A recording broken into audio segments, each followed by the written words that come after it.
we are live from Virginia International Raceway, the last breakfast at the runoffs for 2022. Day number 3. Day number 3, brought to you by Goodyear Racing Tires and Vintage Racers for Rescues. And we have a very special guest. We're going to get right to it this morning. And national champion. Yeah. Have you gotten used to that? Have you said it? Did you go to bed last night? I'm a national champion. I don't know if I actually slept last night, to be honest with you. I don't know if you get used to that at all, too. And it's going to make a very interesting 14-hour drive home today. I got you. Stephen Trone with us, yesterday's B-Spec national champion. Did you enjoy serving Crow? I did, actually. I think that was fantastic. I think it was super fantastic. We'll get to that in a minute. There's a backstory that we'll tell you about. And it's interesting, although it was a little snarky, but we'll get to that in a second. Yep. You come from a racing family. Absolutely. Generation number 2. Your father taught me how to run race control. And I will be forever grateful for that. And that's how I got to know you and your wonderful family. And now you've been a flagger, a worker, and now you're a national champion. How's that feel? It's unbelievable. I mean, SCCA has been our life. I hate to say it, but it's true. It's my bigger family. You know, as you said, it started out with my parents. When my father was way before my age, I was just a little guy. I don't know, a couple years old when he started to go flagging. Created a flagging crew called the Roadrunners out of that Midwest, area. We were Mid-America was the track. I don't think it exists anymore. And I spent the days every day at the track and got to see some cool cars and do things. And then finally, when I got old enough, I went to timing and scoring as a middle schooler, and eventually got on the turns and did some autocross, and eventually bought a car and did 22 years of spec racer and really honed my skills, and then transitioned over to B-Spec, and look where we're at, national champions. It's awesome. For those who don't know, Bob, Steve's dad, was the CEO of the board of directors, Chairman chair. of the board. Yep. And he was a big voice and force in the club for many years. And I remember when you finished third at Indy, and just a couple of weeks later he passed. Yeah, I was like, that was tough. It was, but my thought was he was there for that. And he was here yesterday, too. Oh, he was definitely here yesterday. Yeah, no question. I carry something in my wallet, and I think about him all the time, and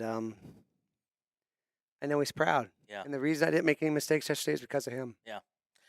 So yesterday, I mean, a whole week of you guys, you and Rich, were the class of everything. You were pretty much up front all the qualifying sessions. You came in with a plan. Yeah. And here's what's interesting. You're not teammates. Yep.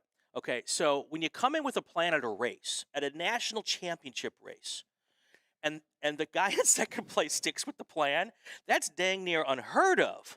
Yeah, I mean, all credit to Rich. The guy's a class act. Yeah. That's all I can say. I first met him at Summit Point, and, I expect to win when I go to a race. I hate to say it. Yeah. That's just who I am. You're supposed to do. I go there to go win, and I went to Summit Point. I hadn't been there in a couple years, and there's this guy named Rich Roman there, and he smoked me the first day. I was like, whoa, who's this guy? And the second day, I finally said, you know what, I'm going to give him a run. I'm going to make sure I stick with him. So I took the lead in the first turn. And from that point on, every single lap, we were side by side, diving in, running, and he was just so clean. Yeah.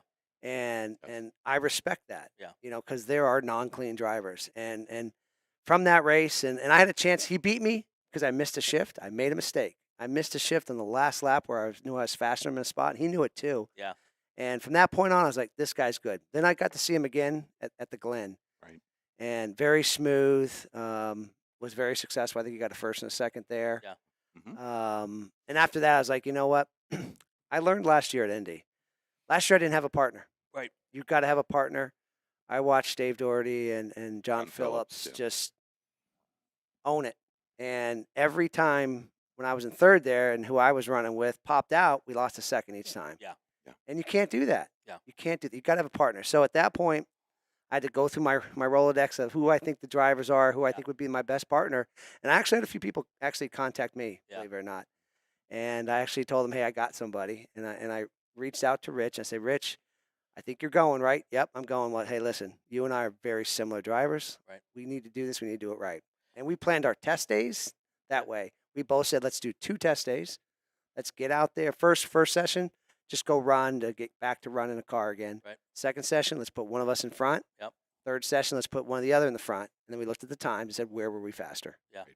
And that's how it happened. You know, I joked about, you know, who keeps a plan in a national championship race, and then I spent last night with Rich and his fan club, Yeah. family fan club. Yeah, good and, guy. and I understand now. I mean, he's just that kind of guy. Right. That's who he is, and I've been following him and watching him in the Washington D.C. region for close to 10 years, and everything that you said is how he is every day at the racetrack and every day with everybody he encounters. He really is a good person and a person. I think, and I heard some stories. You know, obviously going into the event, you have to have the trust that the other party is going to uphold the plan. Yep. And you know, he was pretty adamant that it was going to go the way you all had planned it out for a long time. We knew that if one of us popped out, we'd be in trouble. Right. And we said, you know, with that 1 or 2 lap to go, that's when it's take the gloves off and go at it. And he almost got it. Yeah. I'll be honest with you. You saw how close that finish was. 78,000. Yeah. Yeah, he said if the 2 cars behind you were a little further back, that he was going to try a little harder. Get it at the running. end. Yeah. Which makes He was sense, you he know. was still defending Doherty all the way up until the top of the roller coaster. Yeah, he was faster than me on that last turn. Yeah. And I think I made a mistake of watching a bunch of the races beforehand because a lot of guys were going off that last turn and I was tentative. Yeah. And I knew it. Yeah. I knew I was tentative, but that last time I did actually go a little harder and I could have gone harder than I had to, but I just didn't want to go off. So when you go into a race like that and you have a plan, in the back of your head, where is there the time when you think, okay, what happens if he decides just to go? Yeah. I was ready for that too Okay. because, you know, I had Oak Tree better than him. Right. Every time I came out of there better than him, and he was able to pull up on my draft. So I think that's where I was planning on getting him back. Right. Was down the back straight because I was always fast back. And I knew I'd be able to draft him up and get by him. In fact, that's how I got my fastest lap. Was I made one mistake the whole week coming in the Oak Tree. I got the car a little squirrely, which caused him to be out front for qualifying. Right. 2 laps later, I used his draft, got around him, and then we went. So I was ready. There were spots that I knew I could be faster. Yeah, definitely. All right, so we had a little drama. Yeah, it's too bad. And but you know what? I think in the end it probably is good because now there's no questions, right? There's no questions. That's 100%. But I think it's just a bad trend that Yeah. maybe you're seeing in the class. I think that, you know, there's a lot of guys that don't understand what it takes to get to this level. Right. And I think people come out and they just get in a car and they expect to go win. And you can't be like that. I prepped 2 months just on the car for this event. So for those who might not know what I'm talking about, there were protests on B-Spec before the race even started. You were protested. David Daugherty was protested, and Riley's failure. Riley was protested. Basically, the top runners in each of the chassis, I guess, with the exception of the Toyota Yaris and the Ford Fiesta, I guess. Yep. And everyone came back clean, right? 100%. Yeah. Everyone was 100% legal. So do you hope that maybe this will be the end of that? I hope, but you know, you go on Facebook and you can see the stuff. It doesn't look like it. It's not. It's really unfortunate. You know, it challenges your integrity. I was insulted, to be honest with you, and some of those I had considered friends before, but I hate to say it, they're no longer my friend. Yeah. You know, if you knew me, those that know me and have raced with me, I think they'd know I'd never do anything like that, and probably some of the other guys wouldn't either. Get to know your drivers. That's what I got to say. Go meet the people. Right. It was just done improperly and poorly in my mind. So you do all the work on your cars yourself. Pretty much, most of it. And it's amateur racing. Yep. We don't have big sponsors. Yep. Most people don't have big Most sponsors. people don't. I got a few good ones. So, and you had to tear your motor completely down to the block, correct? Everything. Let's see. I'll tell you. Both cams were Right. pulled out, measured. Bore and stroke was measured. Intake, exhaust valves were measured. Restrictor, and then a bunch of other small stuff, fuel, etc. So I'll ask the question, what did that cost you? Yeah, good Round question. number. Because, I mean, we're amateur racers. Yeah, I think it's going to cost me. I was asking because, again, I'm not a motor guy. Right. I'm a driver. I set up and Right. make sure everything's right. I work in the quality field, so I like to make sure everything's right. Right. I'm being told it's going to be about $1,500 to get that all back together. Okay. I Yeah. thought it was going to be more, but still, that's a lot It of money. might be more if I go to a mini place. I do actually have a mini dealership sponsor, but maybe I could work a deal with them to see if they can give it to me for cheap. Yeah. We'll see. Yeah.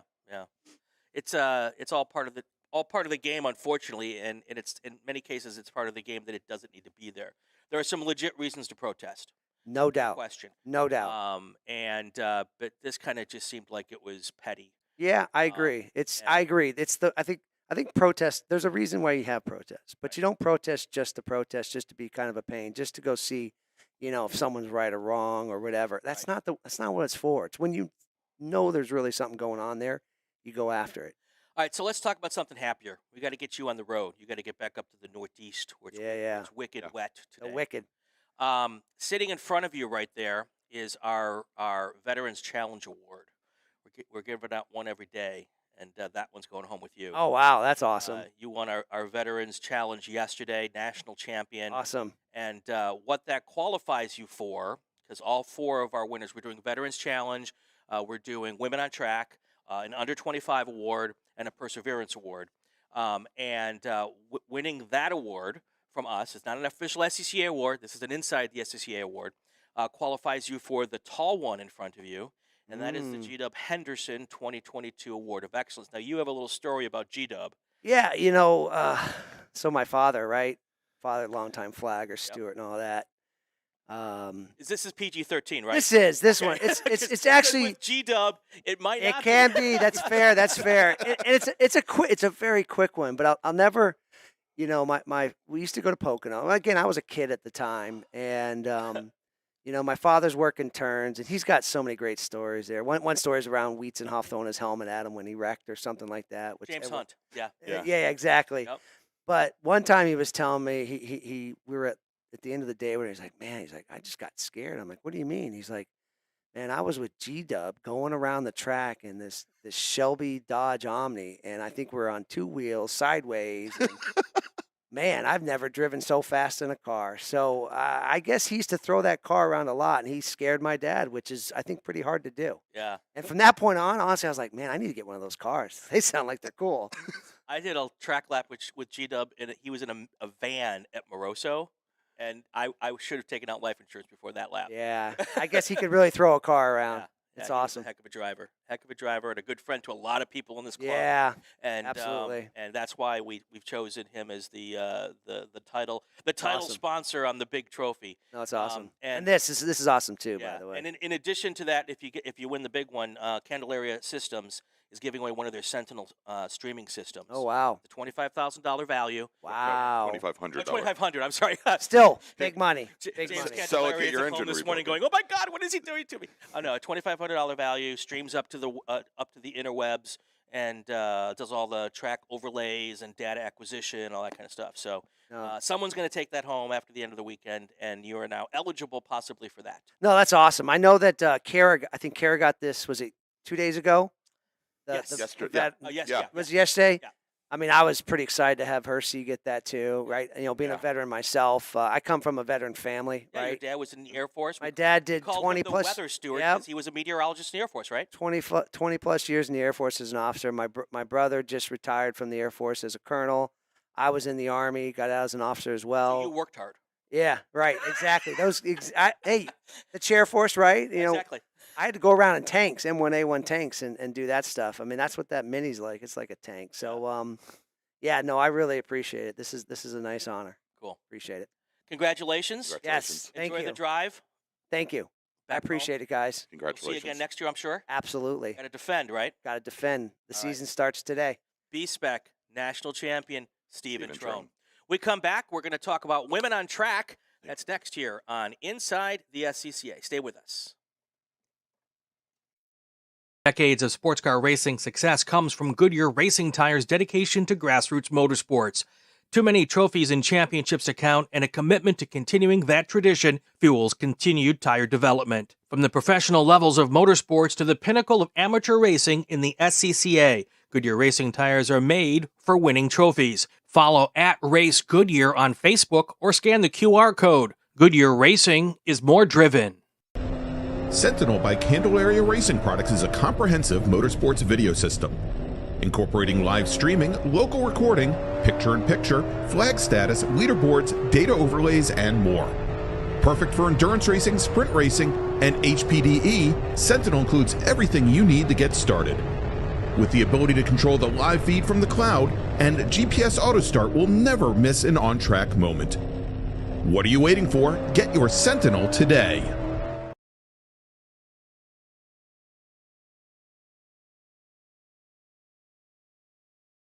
And we're back inside the SCCA live here from Virginia International Raceway. It's brought to you by Goodyear Racing Tires and Vintage Racers for Rescues.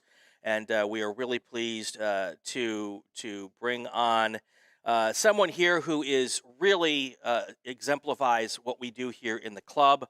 Sydney Davis-Yeagle is here, and welcome. Thank you. It's bright and early. It is very early. And I'm sorry. But you're a worker, so you were going to be here anyway, right? Car's on course in 40 minutes. True, yes. I probably would have been waking up about 10 minutes ago, but I woke up like an hour 20 minutes ago. Yeah, so Anyway, thanks for being here. thanks for having me. You are part of one of the groups in the club that I am most proud to be aligned with, and we've had a bunch of your folks on for a full podcast earlier. If you haven't listened to the podcast on Women on Track, please do so. It was a really great conversation.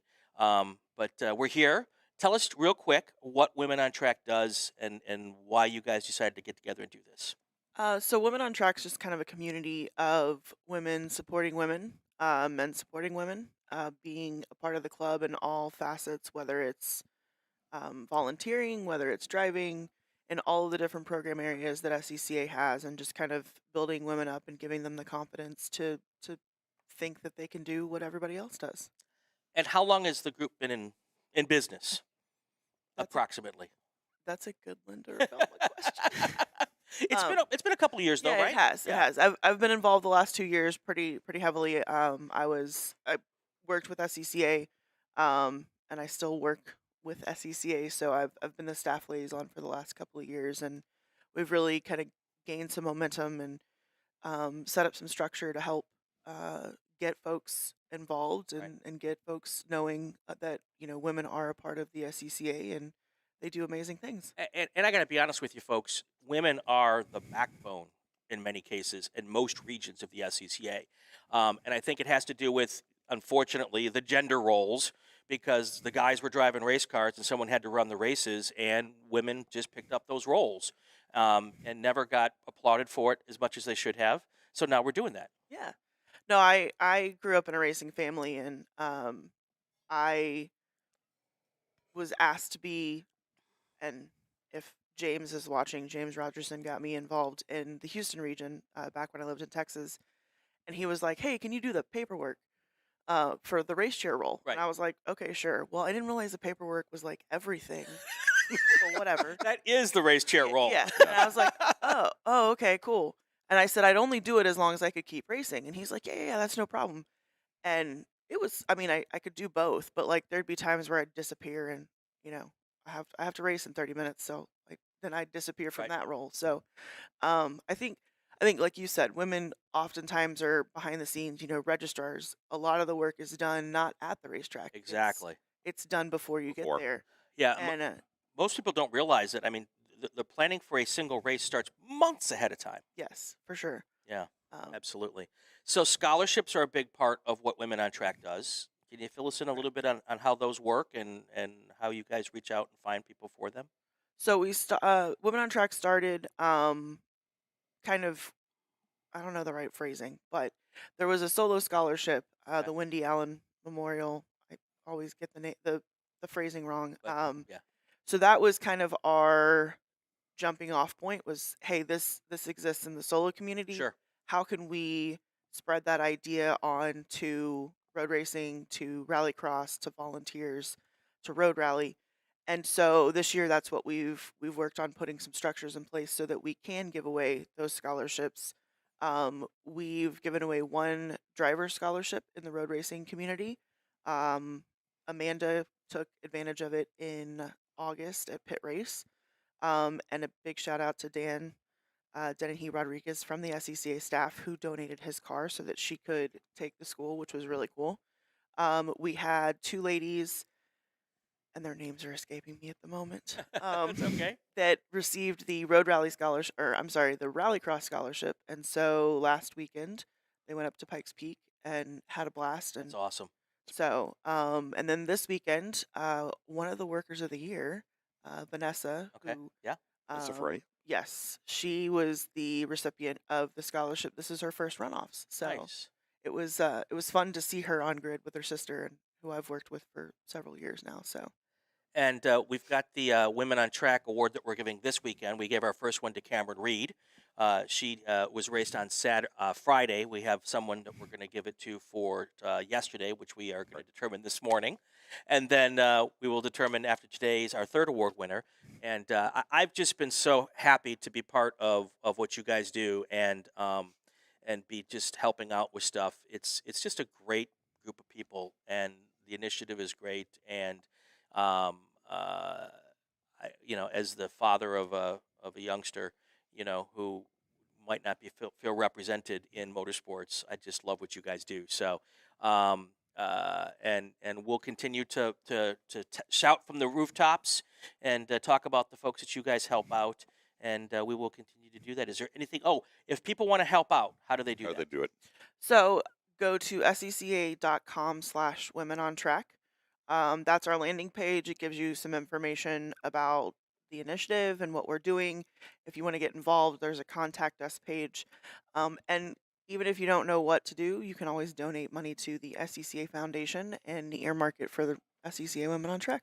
Cool. And you can go to scca.com for that, or is there another different website? scca.com/womenontrack. Got it. Cool. So All right. awesome. Anything else? No, I got the chance to work with Sydney earlier in the week during qualifying days. God knows they'd never let me up there on race days. But as always, and I've known Sydney for a number of years, having worked on the Super Tour and worked with her down at NOLA and a lot of other places. As always, great to see, and thank you for everything that you do across not only the amateur racing portion, but also the pro racing as well. Thank you. It's All right. been fun. It has been fun, and we appreciate you getting up early and wiping the sleep out of your eyes. And We have coffee. come out. And there's coffee in the back if you'd like some, so that's awesome. All right, we're going to take another break. When we come back, we've got to go through all of what's going to happen today. We'll talk to you a little bit about our national champions, and we will all do that next on Inside the SCCA, brought to you by Goodyear Racing Tires and Vintage Racers for Rescues. Stay with us. We'll be right back. Vintage Racers for Rescues. Racers rescuing dogs and cats from high-kill rural shelters and high-risk situations. Virginia and North Carolina have the third highest euthanasia rate in the U.S., and Vintage Racers for Rescues founders Robin and Dave Handy decided to do something about it. Vintage Racers for Rescues is a 501c3 charity that saves between 300 and 400 animals every year, nursing them back to health, finding foster homes, and eventually forever homes. VintageRacersForRescues.com. Use the QR code to find them on the web or to make a donation.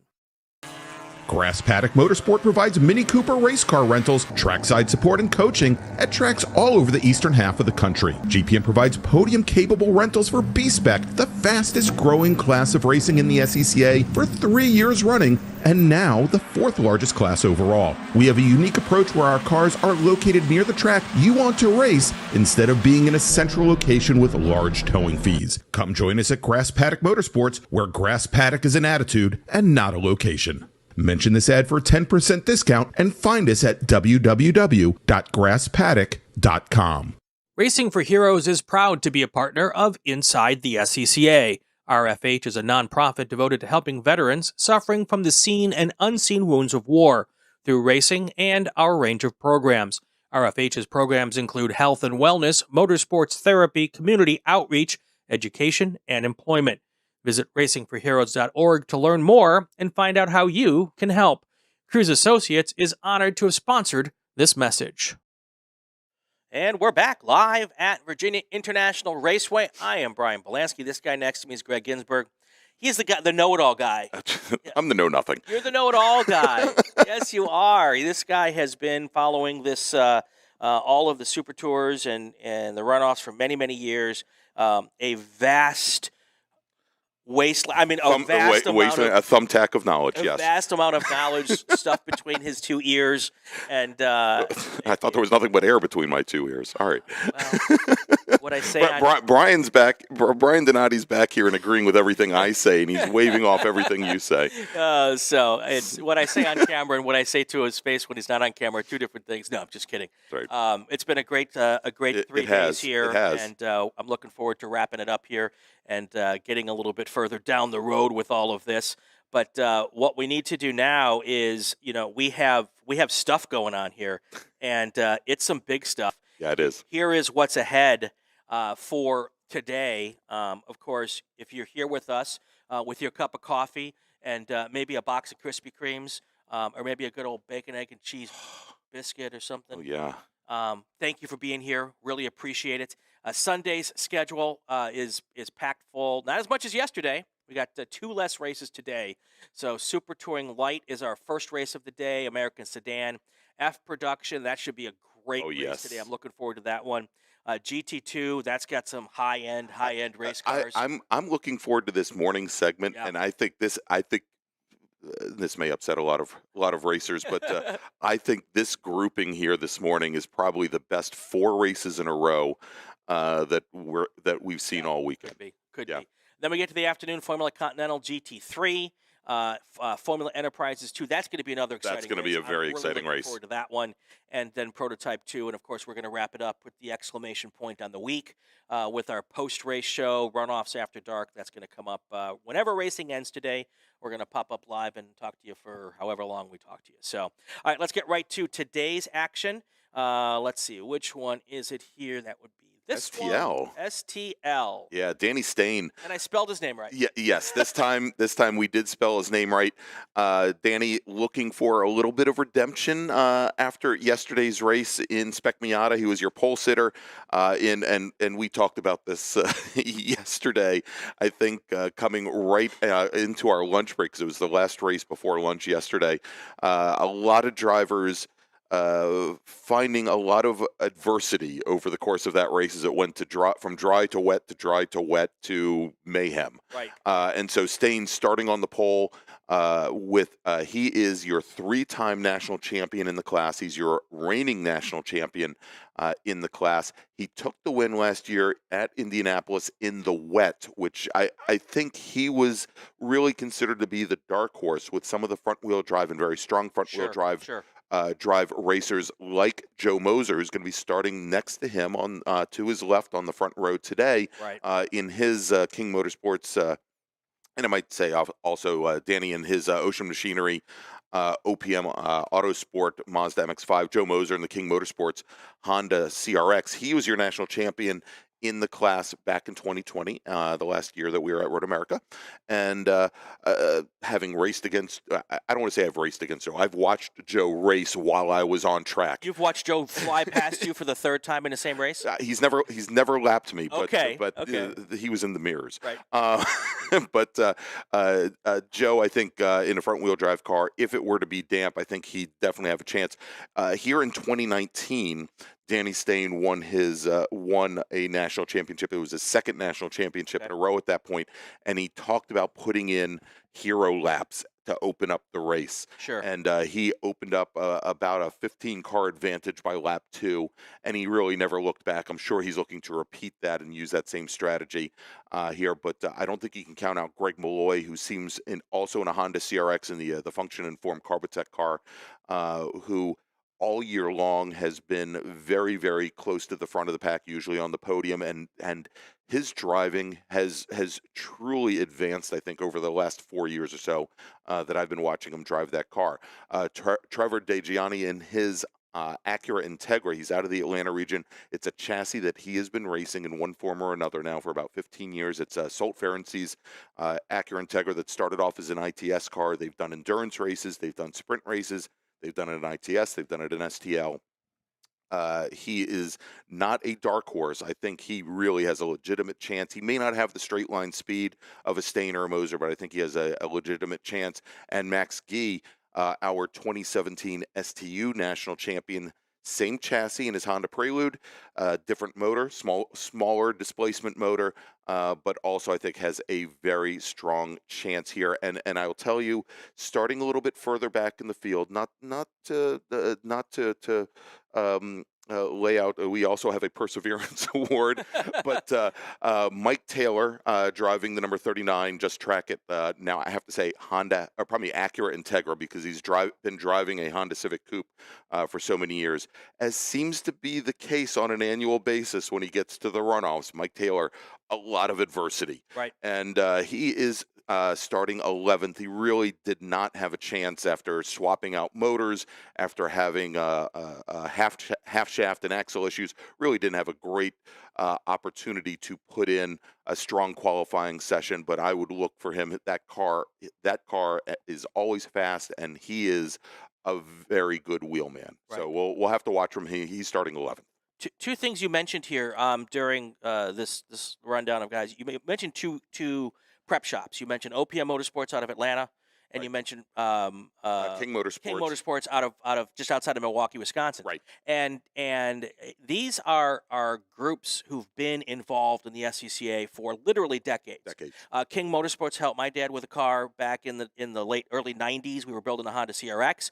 OPM helped me build a Honda Civic when I was in Atlanta. Tom Fowler and Tom OPM Fowler. helped me when I was originally putting together my first CRX. So there's a lot of people behind the scenes at these races that you never see, Right. and you often only hear them mention a sponsor name. We often think of the prep shops as for like the FE2s and the Spec Racer Fords and the Miatas, the big spec classes, but there's a whole lot of people out there doing it for all the other classes as well, and I just always find that to be really, really interesting. So, all right, let's go on right now to A Sedan. This is our kind of, well, A Sedan is Mustangs, cars, Camaros, and Firebirds, essentially. And let's throw in now Dodge Challengers Okay. and the ever-present Cadillac CTS-Vs. Okay, as there you go. they are in there as well. And Kurt Resitano in his another huge prep shop, Phoenix Performance, and they've had a lot of success already this weekend. Resitano in his Ford Mustang GT was our pole sitter by all of 25 hundredths of a second. No, actually, take that back, 15 hundredths of a second. Gregg Eaton, who took the win here back in 2019, going to be starting to his left in the Eaton Racing and Development Ford Mustang. Eaton, a multi-time national champion as well. And Dan Richardson in the Hoosier Auto Gear Hayworth Chevy Camaro seems to always be the bridesmaid. Not the bridesmaid. He hasn't finished on the second step or the top step of the podium. Right. He was very strong during practice this week. He was very strong coming into the second day of qualifying. He was your provisional pole sitter. He's had a couple of issues with the car. He's had some electrical issues that have caused pause in a class, I might add, that is known for its attrition. Right. These are races where in many cases, the last man standing literally is the man standing or woman standing on the top of the podium with that medal around their neck. Clark Camburn, who has been running in Spec Miata for the past number of years, he has now broken out the Bilstein Dodge Wesley Motorsports Dodge Challenger. Right. And that car has been very, very strong. He's going to start on the outside of row number 2. We haven't seen how that car handles over the long run in competition, but it should not be discounted. And I think a couple folks that also should not be discounted. James Jost, national champion out of North Ringgold, Pennsylvania, in the Jost Iron Works Ford Mustang. He is qualified 5th, and not to knock Thomas West, but I jump back over to 7th position. The man that you can never discount, that you can never count out, and that is Andy McDermott. Andy in the WeatherTech Felice Performance Ford Mustang, another multi-time national champion in his own right.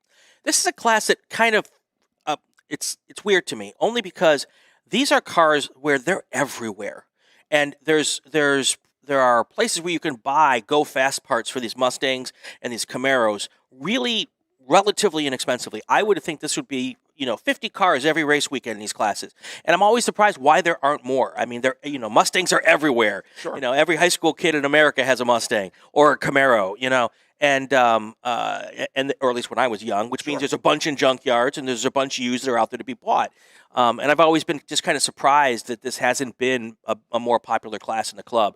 A ton of fun, and it's relatively inexpensive to go racing. Yeah, absolutely. I mean, we still have a fairly good sized field here this weekend, and I think it's down a little bit from past years. But I think part of that also, and why we're starting to see maybe some new chassis in the club. One of the things that you find is, and we see this in some of the other production-based car classes, is the performance levels of newer cars off the showroom floors have escalated so far over the last 10, 15 years that perhaps the newer Mustangs, the newest Camaros, unless you go to the non-8-cylinder models, you're finding that the performance envelopes are much higher than perhaps the cars that have been classed and have been running in this class for so many years. And you cannot displace and you can't disenfranchise those drivers and those chassis that are already in the class. And so the fact that we have a Dodge Challenger in this class, I think is very good. But even the Cadillacs that we talked about, those are the first generation CTSVs. They're not the latest one, and well, they're not making the CTS any longer.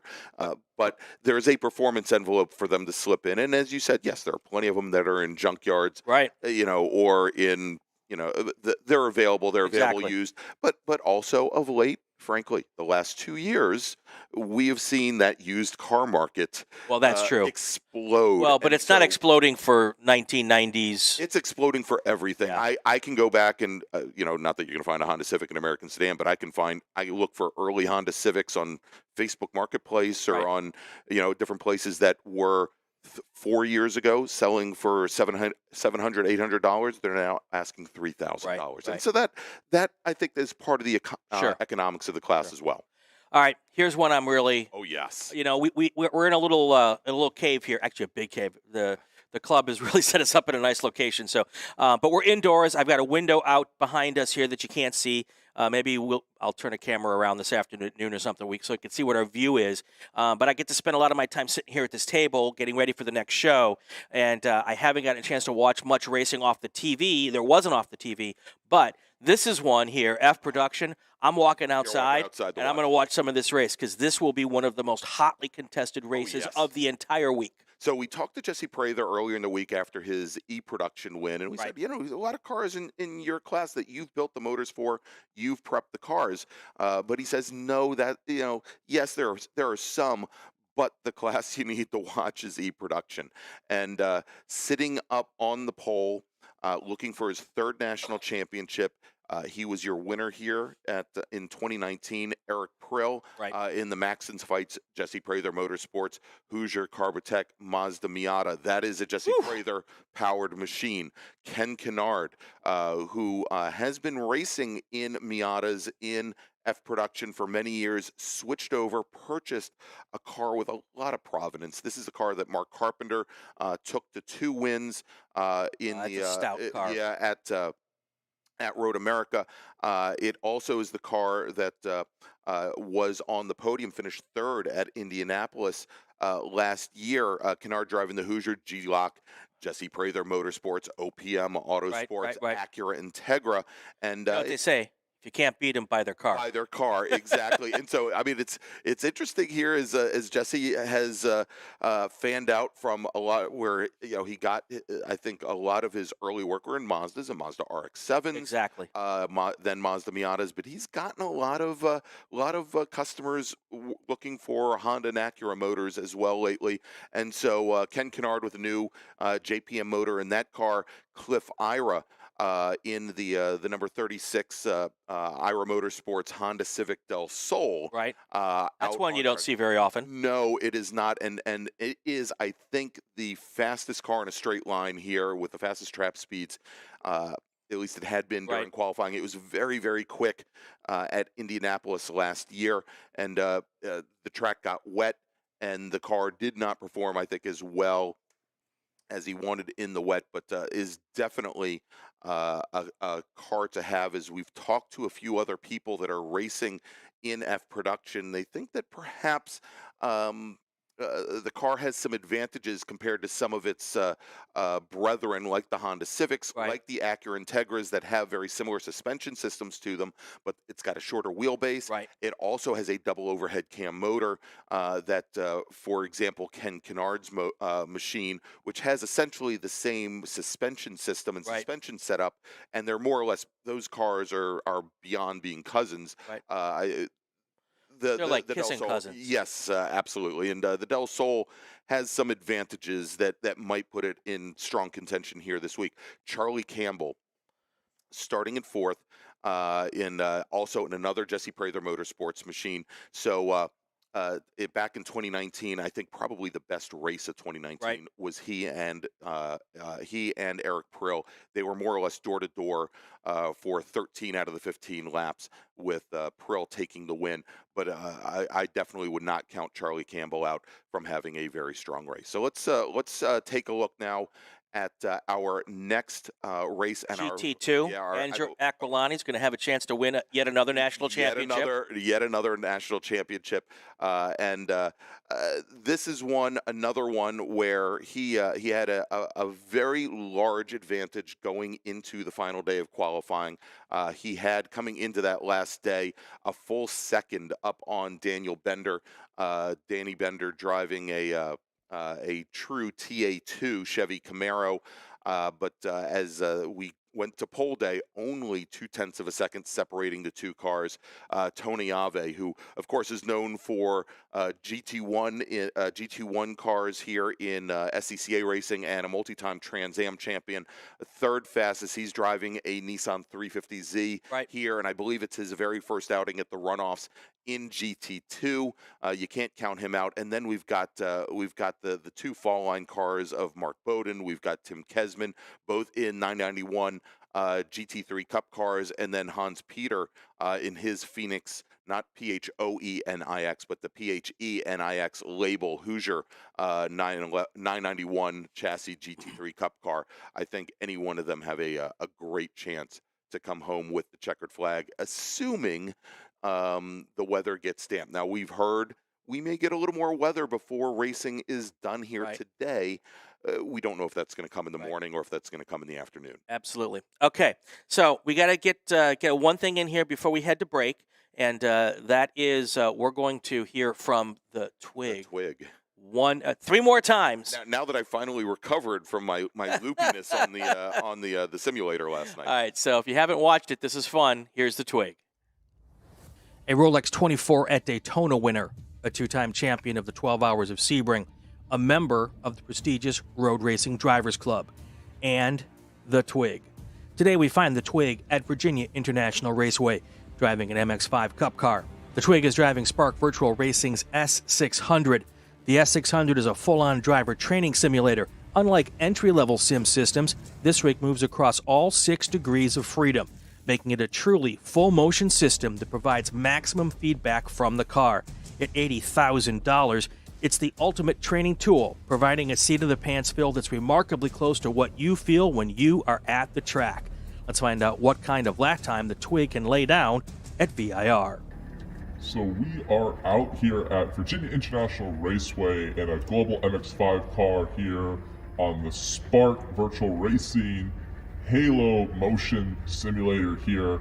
Trying to go for a fast lap, and man, it's different, right? Driving this Spec Miata car, I can feel it really starting to understeer, move around a little bit more. You can feel the softness of this car, which is so much different than a lot of the cars that I'm used to driving, the stiffer aero platforms of modern GT3 cars. They don't slide around as much. They don't have the pendulum effect of a soft MX-5 car here. Alrighty, think about hog pen. Let's get that good run out of here. All that curve. Rolling down, flat, right at the compression. There we go. Car sliding. Woo, every inch of the road there. That was a pretty decent exit. Get ready for a fast lap here. So I need that late, aggressive break into turn 1, looking for that 3 board. The 5th gear. Take a breath. Getting ready. Eyes are in. Boom, 3 board. There we go. Down to the apex point, back to full throttle, let the car be free out of here, go, go, go, go, go, go, go, don't scrub speed. Thinking about turn 3, I want to be nice and light on the brakes to roll in speed. Nice and light. There we go. Get down to that apex point. Hey, what do you know? There we go. Use all the road. That was okay, not great. Into turn 4. Ooh, a little late on that turning point. Not great. That's going to cost me some lap time. All right, I need to be flat from here on out all the way to turn 10. Let's use this curve here to do a little release a little early on the turning point. Get it together, hands straight, and we're good. Whew. Take a breath into the S's here. You need to be inch perfect, the first S, so everything else is just working out for me. There we go. That was a good one. Jump this curve. Keep that right foot on the floor. Right foot on the floor. Come on. Alrighty. Nice and light on the brakes. Roll speed into turn 10. There it goes. Float, float, float. Use every inch of the road. Nice. Braking just past the 2-board. Boom. Hard on the initial brake. There we go. Releasing off. Roll speed. Roll speed. There we go. Back to flat the apex point. Get the run out of here onto the back straightaway. Could have used a little bit more speed through Oak Tree, but my exit was good, and that's my main priority here. Take a nice breath.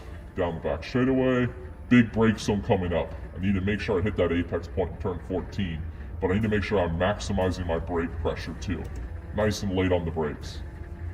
Looking for that aero board. Let's go. Wham! Hard on the brakes. Get the car slowed down.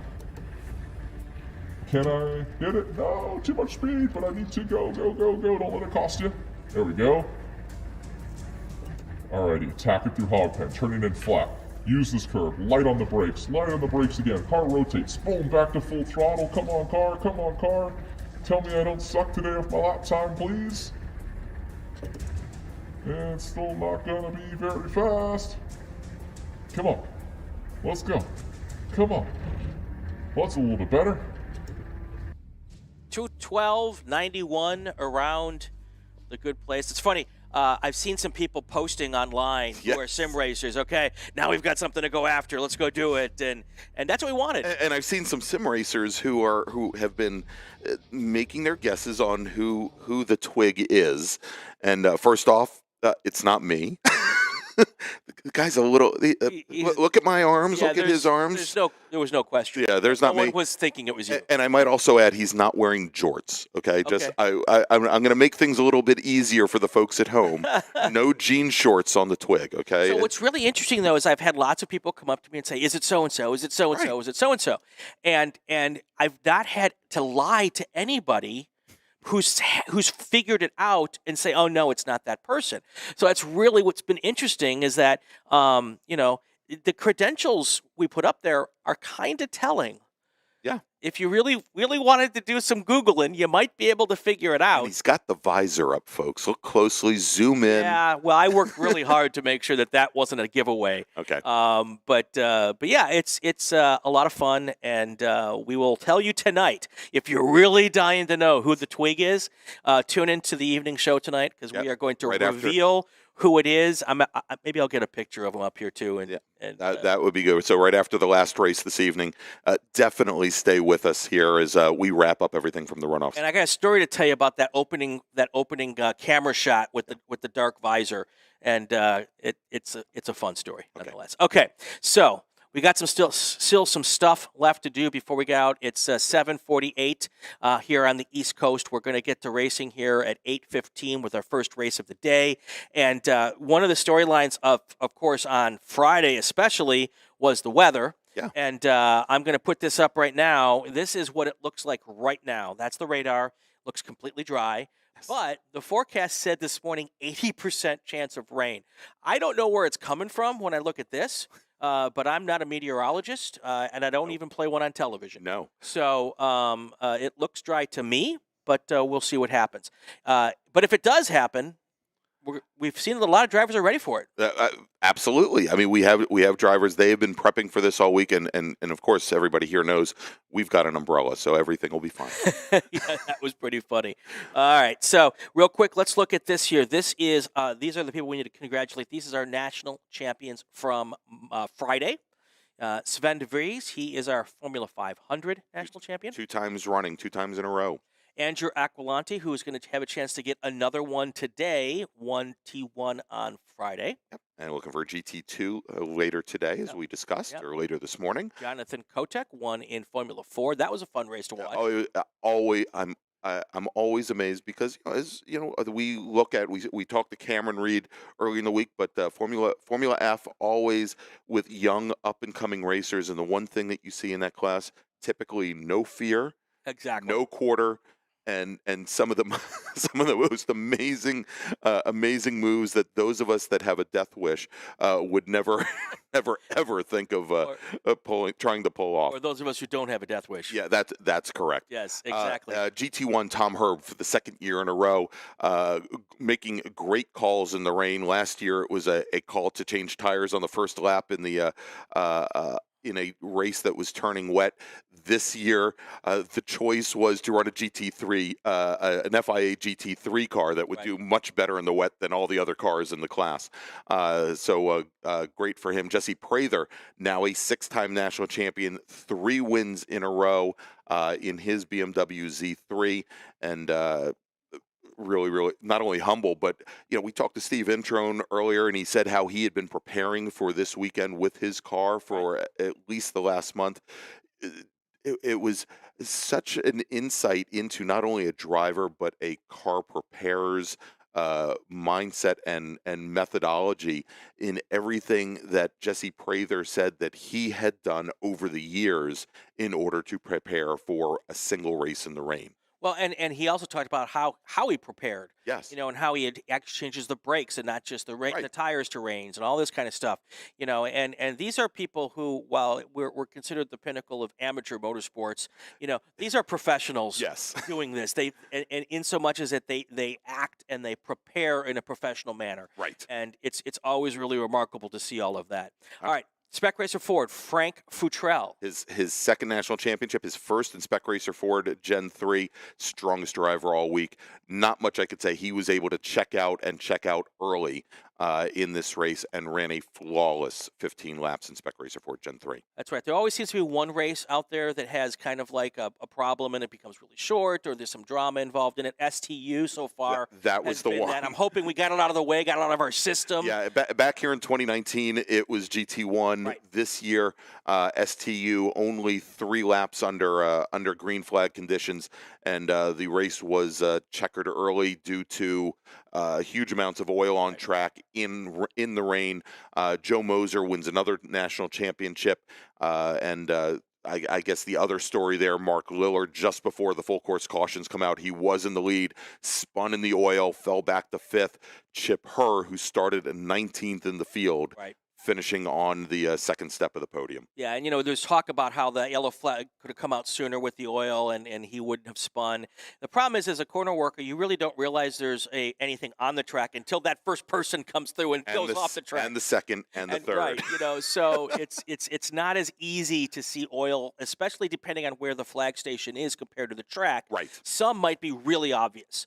Others, it's just where you're standing, you can't just see that sheen of oil on the track like you might be in other positions. Well, and given the weather conditions and how hard it was raining and everything else that was happening, certainly difficult to see. Yeah. So, that's how that worked out. Then we go on to T3, Jason Ott. This was the class that had to come out in the right after the oil cleanup, and without a doubt the worst weather conditions, 35 to 50 mile per hour wind gusts, the rain absolutely pouring down. I think we were talking to I forgot who we were talking to yesterday. They basically said if it wasn't one of the touring car classes, the race likely would have been put off till the next day. Certainly if it was one of the Formula cars. Jason Ott getting his first national championship after 21 tries. His brother Steve finishing right behind him in second, and then Marshall Mast, who was our reigning national champion, finishing in third. Absolutely, and definitely, one of the worst race conditions I think I've ever seen our club or any other series race in. Oh yeah. We pride ourselves in racing through a lot of stuff. Yes. And we always joke when we see other series stop their racing for rain. Yeah. And here in the SCCA, most of the time we race through what's there unless there's lightning. Yeah. And that's just a safety factor, not for the drivers, but for the people who are standing out in the rain helping us do things. But, I'll be honest, I was one of those people that questioned why we were going back to racing on Friday. Sure. And then I saw the race and I realized, we got some really talented people. Amazing drivers, yeah. And I don't think that at all that was a bad decision. No. to go back. Now that I've watched the race, I don't know that the people in T3 would agree with me. Yeah, well. But anyway, what a great display of it was just really, really amazing driving all Sure. day on Saturday. It wasn't just this class; everybody was dealing with changing conditions and just lots and lots of water. Yeah, Lots of water. Yeah, exactly. And speaking of which, yesterday morning we started off with Formula X. This is a race that was supposed to end the day Right. on Friday, but it was because of those conditions and also because of how late in the day we finished up with Touring 3 was moved to yesterday morning. Trevor Russell. He put the car off early. Yep. Actually, not so early. He put the car off lap 9. Still managed to win by over a half a minute Right. over the rest of the field, as everybody was dealing with yesterday morning. It was still a little bit of a drizzle, but I think for the making the tire choices Right. and the condition of the track, because there was not as much water on the track, maybe a little bit more of a sheen, a much more difficult racetrack for those Formula X drivers. And we learned yesterday, we knew at the start of the day it was going to be less problematic because it was a pretty obvious choice at the start of the day to go with either an intermediate or a wet tire. Sure. And then as the day moved on, we're like, well, this becomes easier because it's going to be a dry tire. Well, it turns out that there were a lot of races that looked like dry tire was the absolute right decision. And then halfway through the race, it would be wet. And maybe wet in just one portion of the racetrack. Right. And they dealt with that in almost every class from like maybe noon on yesterday. Yeah. And I thought that was another little layer of the onion that we had to deal with. Sure, and I think a great example of this actually was our second race of the day, Touring 4, where Marshall Mast, he took the win over John Heinrichsey. It was a track that went from very damp in Formula X Right. to starting to dry out, and the big difference there is Marshall Mast, having come off not repeating his national champion in T3 the day before, started to really attack the track in his machine, in his Ford Mustang, or probably not in his Ford Mustang, but in his twin, and Heinrichsey didn't show the same type of aggression. Maybe played a more cautious race, and Mast able to pick up the national championship there. Let's move on. GT Lights, Peter Shadowin. Yeah, and Peter Shadowin in the in running on intermediate tires in a rear-wheel drive Honda CRX. You don't Right. say that often. He also opened up and really took a commanding win here, but this was probably because the race of the day in GT Light was the battle for second, where right out of the gate, right from the green flag, we had Brian Lynn in his Nissan SER, and we had Jonathan Goodale in his Mazda MX-5, pardon me, door to door, side by side, switching positions. Goodale, we thought, had run his wet tires down to nothing about 2/3 of the way through the race. He backed out for a lap or two and was able to take it back to Lynn. Had actually gotten around Lynn with 3 laps to go.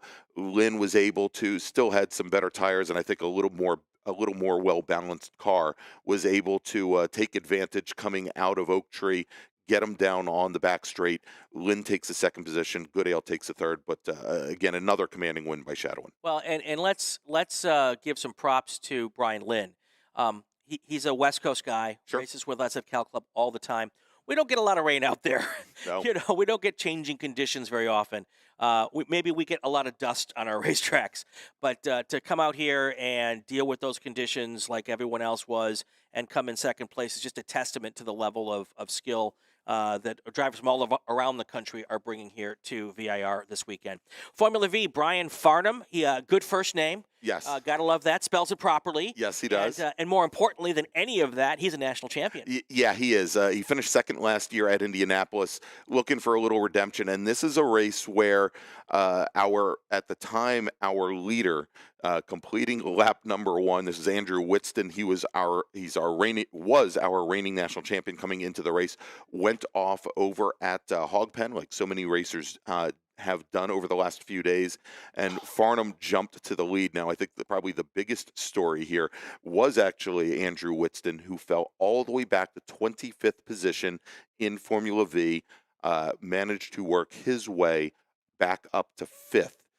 by the end of this race. And but again, a great run from Brian Farnham. Took advantage of what was given to him, and the fact that he had a shock break, a front shock go down, not just go down, but literally snap on him about halfway through the race, and he was able to manage the car and bring it home. And then, knowing they had the broken shock, he had no compunction about going out for a victory lap Exactly. in the car. And if you go back and watch the video, and by the way, if you've missed any of Friday or Saturday's action, you can go back right now. No, you can Not right now. No, wait until like 7 o'clock tonight, because we want you to watch all of today's stuff live. Come back and watch us at lunch. But you can go back and watch they've got the entire long day stuff, and then eventually they're going to chop them up into individual races. Pieces, so if you want to watch your buddy do its thing, you can do that. And we'll be able to do that. So we're getting to our live broadcast here. So we're gonna dump out here, so you can go watch the live racing action here. We do want to do real quick. We want to thank the good people over at Shirts 101 and for helping us out with our shirts. If you're here on track, you can get the runoff swag down at the tent right outside the Pagoda Grill. If you want to buy stuff from home, if you didn't get to VIR, go to SCCAgear.com. If you want to get your own shirts, go to email Rick at shirts101.com. They will take good care of you. I'm Brian Bielanski. He's Gregg Ginsberg. Let's go racing.